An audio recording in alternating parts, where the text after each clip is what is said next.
l'Enfeuse des Étoiles, saison 3, l'Enfeuse d'Odyssée, parce que des gens, des lecteurs me disaient « mais je ne comprends pas comment ça marche, c'est quoi l'Enfeuse par rapport à ceci, cela ?» Non, non, c'est la même seule histoire, avec une continuité temporelle. Et l'Enfeuse des Étoiles est venue tout naturellement, c'était au départ la fin de l'Enfeuse de Troie. J'avais prévu que à la fin de mon 8e album, il embarquait dans un vaisseau, il partait pour les étoiles. Finalement, la fin de mon 8e album, je l'ai laissé sur Troie parce que j'avais besoin de poser un final, et puis je commençais à plus avoir de place, on était à la page 50 et quelques alors qu'on aurait dû faire ça en 44. Et je dépasse souvent, vous remarquerez que mes albums ne sont pas toujours dans la stricte pagination du 44 pages traditionnel. J'impose souvent à mon éditeur de rajouter un petit cahier supplémentaire, alors on va faire 48 pages, 52 pages, 56 pages. Et les éditeurs détestent ça parce que ça leur coûte de l'argent, ils sont obligés de vendre l'album au même prix. Mais heureusement, quand on fait un succès, on lui dit bah t'as pas le choix, hein. Moi j'ai envie que ça soit comme ça, alors voilà, et l'éditeur il fait bon d'accord. Et donc j'avais pas pu faire ce départ dans les étoiles, et puis entre-temps, donc je comptais raconter l'histoire de l'Enfeuse dans les étoiles dans le 2e cycle. Finalement, je commence le 2e cycle, on est encore sur 3, puis on part dans les étoiles.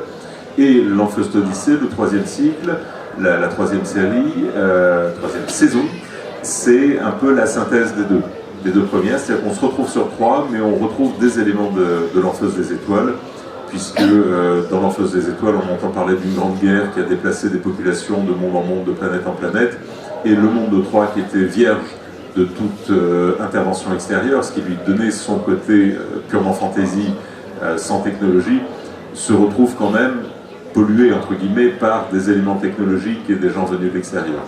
Oui, alors c'est justement là, c'est sur ça que je voulais rebondir, c'est que tout à coup, on se retrouve avec de la planète fantasy, enfin, si on peut l'appeler comme ça, et il y a un mélange de genres qui s'opère, et qui n'est pas forcément le mélange de genres très classique, même si on l'a déjà vu par exemple chez les Zelazny et les romans, c'est-à-dire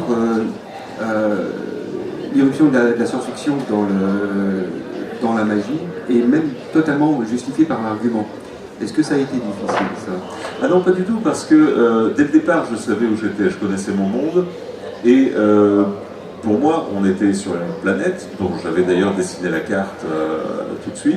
J'aime beaucoup avoir des repères visuels, j'avais une grand-mère prof d'histoire géo qui m'a élevé, et ça marque. Et on fait des frises historiques, et on fait des cartes pour qu'on fasse un truc, quand on a une grand-mère prof d'histoire géo.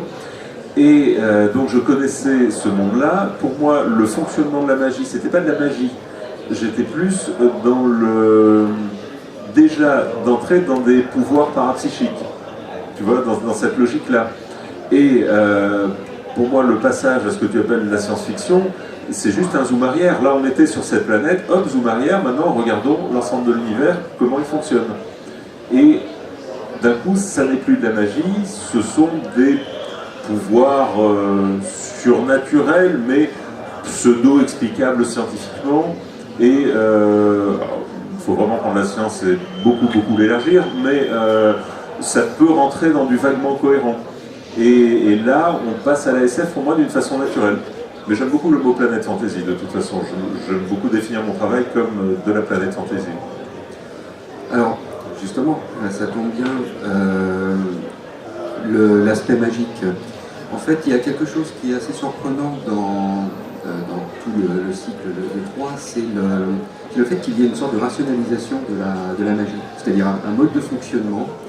Il y a une sorte de justification, par exemple, le fait que l'on doive être près des sages, ou que ce soit tel ou tel élément qui soit, par exemple, le poignet d'épée, qui permettent.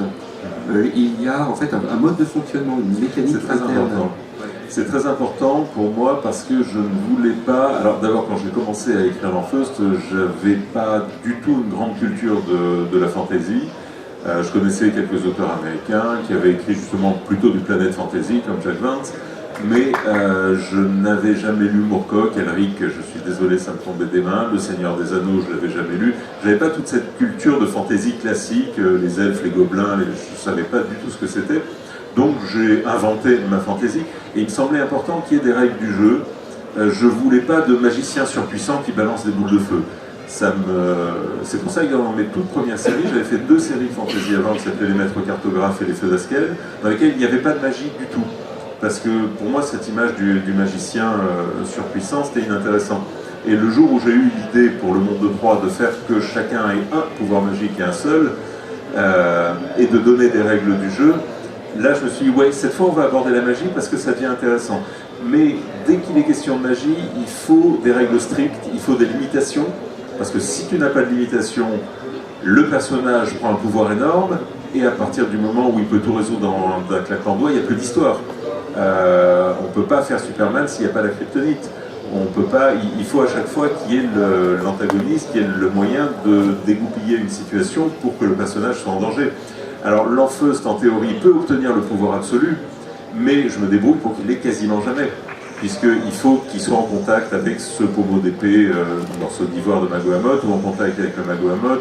Dans les cycles suivants, j'ai d'autres moyens de les mettre en contact, mais à ce moment-là, il ne doit pas l'utiliser parce qu'il met le Magohamoth en danger, le Magohamoth qui est la source de la magie, en danger. Donc à chaque fois, je mets des limitations, c'est très important. Sinon, tout simplement, on ne peut pas raconter grand-chose. Oui, il y avait Brian Aldiss qui avait une remarque comme ça, un peu critique vis-à-vis de la fantasy, où il disait que le problème c'est qu'on pouvait tout faire et que donc il y avait construire une dramaturgie devenait plus difficile. Bon, oui, il faut poser des règles du jeu pour pas. J'avais un copain qui lui disait Heroic Fantasy, fantasy la syntaxe, héroïque le lecteur. Mais bon. Alors, heureusement, ce stade-là est dépassé, je crois. Tout à l'heure, on parlait des Feux d'Askel, justement. C'est une des séries qui a été abandonnée en cours de route. Qu'est-ce qui s'est passé? Alors là, il s'est passé quelque chose de très simple, parce que beaucoup de gens nous reparlent des Feux d'Askel, une série qu'on faisait avec Jean-Louis Bourbier en 91, 92, 93. C'était une très belle série en peinture directe. Il peignait chaque case, c'était un très beau truc, mais ça ne marchait pas du tout à l'époque. Et d'une façon très prosaïque, Jean-Louis Bourrier travaillait 15 heures par jour, week-end compris, était en interdit bancaire dans un petit studio où il mangeait des pâtes. Et puis quand je lui ai dit, écoute, on va faire un album des trolls en noir et blanc, enfin tu n'auras pas à faire la couleur toi-même, connaissant le talent et la rapidité de Jean-Louis, je lui dis en 3-4 mois c'est plié, et puis on reprend les Feux d'Askel après. Il se trouve que les trolls ont connu un succès immédiat, que Jean-Louis a pu récupérer sa carte bleue, manger autre chose que des pâtes, déménager, et après tout le monde lui a dit ah mais pourquoi vous n'avez pas continué les Feux d'Askel? Eh bien parce que vous ne l'aviez pas acheté à l'époque. Alors les Feux d'Askel se sont très bien vendus après. On en a vendu plusieurs dizaines de milliers d'exemplaires après qu'on ait arrêté. Mais à l'époque où on le faisait, on n'en vendait pas. Voilà, c'est aussi prosaïque. Alors par contre, il y a toujours le projet de reprendre et de terminer cette série. Mais à chaque fois, il se passe un événement qui nous il y a une sorte de malédiction, je ne vais pas raconter le détail sur 15 ans, mais une malédiction qui nous empêche de reprendre les Feux d'Askel à chaque fois, sachant que le rendez-vous annuel du troll est prioritaire avec le lecteur. Et la saga des Fils de Tulé? Je ne vois pas de quoi vous parlez, monsieur. Alors, sinon,